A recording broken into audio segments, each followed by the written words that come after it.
मित्रों, वर्तमान में हम जिस युग में जी रहे हैं, पुराणों और शास्त्रों के अनुसार उसे कलयुग कहा जाता है। कलयुग से पहले भी 3 युग बीत चुके हैं, जिसमें त्रेता युग, द्वापर युग और सतयुग। त्रेता युग भी समाप्त हो गया और सतयुग का भी। पुराणों की माने तो एक न एक दिन कलयुग का भी अंत होगा।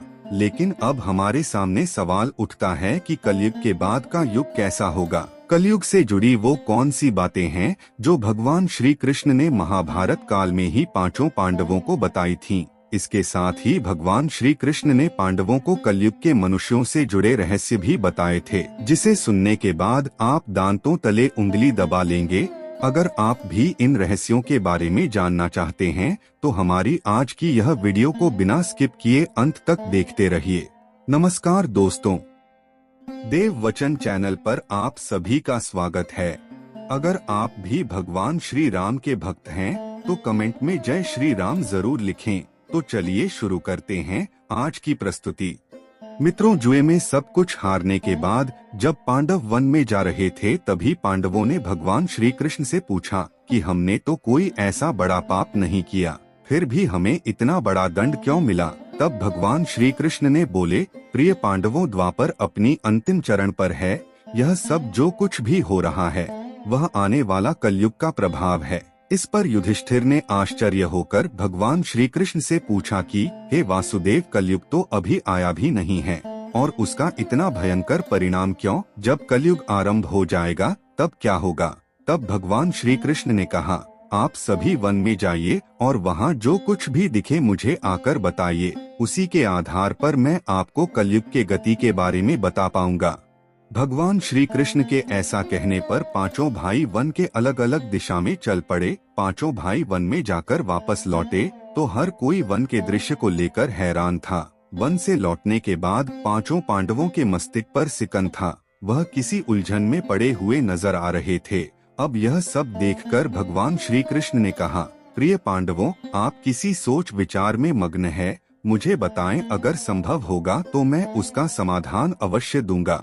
तो मित्रों, छोटा होने के नाते सबसे पहले सहदेव ने भगवान श्री कृष्ण से पूछा, हे माधव, जब मैं वन में भ्रमण कर रहा था तब मैंने देखा कि जंगल में 7 कुआं था और आसपास के कुआं में पानी है, किंतु बीच का कुआं खाली है। बीच का कुआं गहरा भी है, फिर भी पानी नहीं है। ऐसा कैसे हो सकता है और इसका अर्थ क्या है। इस पर भगवान श्री कृष्ण बोले, कलयुग में धनी लोग लड़का लड़की के विवाह में, छोटे बड़े उत्सव में, सत्ता के लालच में बहुत ज्यादा पैसे खर्च कर देंगे, किंतु अगर किसी भूखे व्यक्ति को देखेंगे तो उनकी सहायता करने में भी कोई भी व्यक्ति को रुचि नहीं होगी। उनका अपना ही सगा भूख से मरेगा, फिर भी लोग उसे देखते रहेंगे। दूसरी ओर मौज मस्ती, मदिरा पान, मांस खाना, सुंदरता, यौवन और बेसन में पैसे उड़ाते रहेंगे, किंतु किसी के 2 आंसू पोंछने में किसी को भी कोई दिलचस्पी नहीं होगी। कहने का तात्पर्य यह है कि कलयुग में यज्ञ के भंडार होंगे लेकिन लोग भूख से मर जाएंगे। श्री कृष्ण के मुंह से इस तरह की बात सुनकर सहदेव एक पल के लिए काफी दुखी हो जाते हैं। इसके बाद भीम की उत्सुकता कलयुग के बारे में जानने के लिए काफी बढ़ जाता है और भगवान श्री कृष्ण से पूछते हैं कि हे कृष्ण, मैंने देखा कि एक गाय ने बछड़े को जन्म दिया, लेकिन जन्म के बाद में गाय बछड़े को इतना चाट रही थी कि उसका शरीर से खून निकलना शुरू हो जाता है। ऐसा क्यों। इस पर श्री कृष्ण कहते हैं, हे भीम, जैसा कि तुमने देखा, एक गाय अपने बछड़े को इतना अधिक चाटती है कि उसका शरीर से रक्त निकलना शुरू हो जाता है, इस तरह कलयुग में भी माँ बाप अपने संतान पर इतना अधिक प्यार लुटाएंगे कि उसका कभी विकास नहीं हो पाएगा। कलयुग में माँ की ममता अपने बेटे को इस कदर मोह माया में बांध कर रख देगी कि उसका पूरा जीवन नष्ट हो जाएगा। अगर किसी का बेटा घर छोड़कर साधु बनेगा तो हजारों लोग दर्शन करने के लिए जाएंगे, लेकिन अपना बेटा ही घर छोड़कर साधु बन जाएगा तो वह बहुत ज्यादा रोएंगे, विलाप करेंगे कि हमारा बेटा गलत रास्ते पर चला गया। भगवान श्री कृष्ण जीवन की वास्तविकता को बताते हुए कहते हैं कि मनुष्य को यह समझना होगा कि तुम्हारे पुत्र तुम्हारी अमानत नहीं है, बल्कि तुम्हारी पत्नी है और पुत्रियां उनके पतियों का। तुम्हारा शरीर मृत्यु की है और आत्मा परमात्मा की अमानत है। भीम के बाद अर्जुन ने कहा, हे माधव, मैंने जो देखा वह तो इससे भी ज्यादा आश्चर्यजनक था। मैंने देखा कि एक पक्षी के पंखों पर वेदों की रचनाएं लिखी हुई है, पर वह पक्षी मुर्दे का मांस खा रहा है। इसका अर्थ क्या है? इसके बारे में मुझे बताइए। इस पर भगवान श्री कृष्ण मुस्कुराते हुए कहा कि कलयुग में ऐसे लोग होंगे जो बड़े ज्ञानी और ध्यानी कहलाएंगे। वे ज्ञान की चर्चा करेंगे, लेकिन उनके आचरण राक्षसी होंगे। वे लोग बड़े पंडित और विद्वान कहलाएंगे, किंतु यह देखते रहेंगे कि कौन सा मनुष्य कब मरे और हमारे नाम से संपत्ति कर जाए। चाहे कितने भी बड़े लोग हो, किंतु उनकी दृष्टि दूसरे के धन और पद के ऊपर ही रहेगी। और सत्पुरुष तो बहुत ही कम आपको कलयुग में देखने को मिलेंगे। कलयुग में इंसान मेहनत से धन अर्जित करने के बजाय दूसरों के घरों में चोरी करना और दूसरों की संपत्ति पर जबरदस्ती कब्जा करने वाला होगा। अर्जुन के बाद अपने जिज्ञासा को शांत करने के लिए नकुल ने श्री कृष्ण से पूछा, हे भगवान, आप मेरी जिज्ञासा को भी शांत करें। मैंने देखा कि एक बड़ी सी चट्टान पहाड़ पर से लुढ़की वृक्षों के तने और चट्टाने भी उसे ना रोक पाए, किंतु एक छोटे से पौधे के स्पर्श से ही वह बड़ी चट्टान रुक गई। ऐसा आखिर क्यों? इस पर श्री कृष्ण कहते हैं कि कलयुग में मनुष्य की बुद्धि क्षीण हो जाएगी और उसका जीवन पतन हो जाएगा। और यह पतित जीवन न धन के हाथों रुकेगा, न सत्ता के वृक्षों से रुकेगा, बल्कि हरि नाम के एक छोटे से पौधे से मनुष्य के जीवन का पतन रुक जाएगा। अतः कलयुग में हरि नाम ही मोक्ष और मुक्ति का एक मार्ग होगा। चारों भाइयों के प्रश्नों के उत्तर जानने के बाद अब बारी आती है युधिष्ठिर के प्रश्नों की। तो भगवान श्री कृष्ण ने मुस्कुराते हुए कहा, युधिष्ठिर, अब तुम बताओ, तुमने वन में क्या देखा?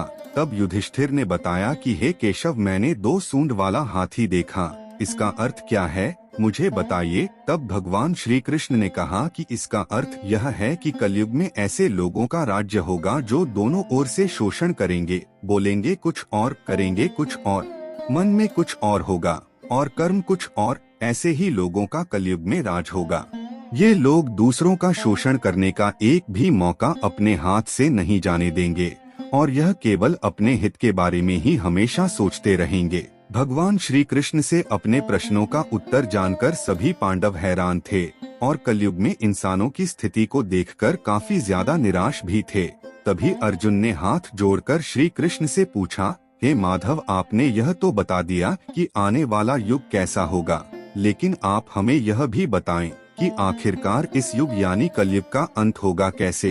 तब श्री कृष्ण कहते हैं कि कलयुग में मनुष्य की आयु मात्र 12 वर्ष तक रह जाएगी। इस दौरान लोगों में दुर्भावना बढ़ेगी।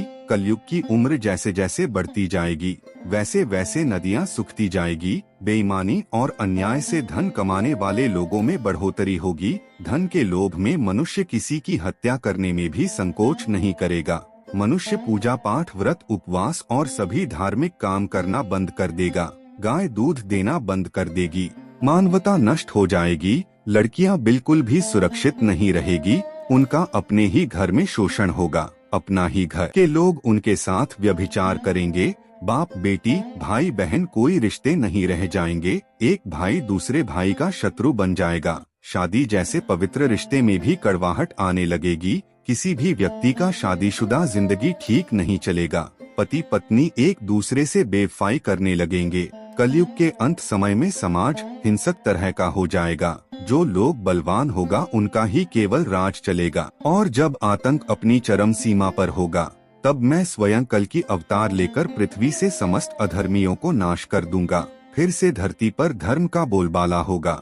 मनुष्य को भौतिक सुख के जगह मानसिक सुख का फल मिलेगा। मनुष्य में एक दूसरे के लिए नफरत की जगह नहीं होगी। चारों ओर प्यार ही प्यार होगा। मानवता की पुनः स्थापना होगी और मनुष्य को परम ज्ञान की प्राप्ति होगी। लेकिन मित्रों, सतयुग आने में अभी काफी लंबा समय है, तो क्यों ना हम लोगों में से सभी लोग अपने धर्म और कर्म से सतयुग की तरह जीने का काम करें। ग्रंथों में भी इस बात का वर्णन मिलता है कि कलयुग में जो लोग धर्म और कर्म पर विश्वास करेंगे, उन्हें सतयुग की तरह ही सुख की प्राप्ति होगी। इसीलिए अपने जीवन को सुखी बनाने के लिए आज से हरि का नाम जपना शुरू कर दें।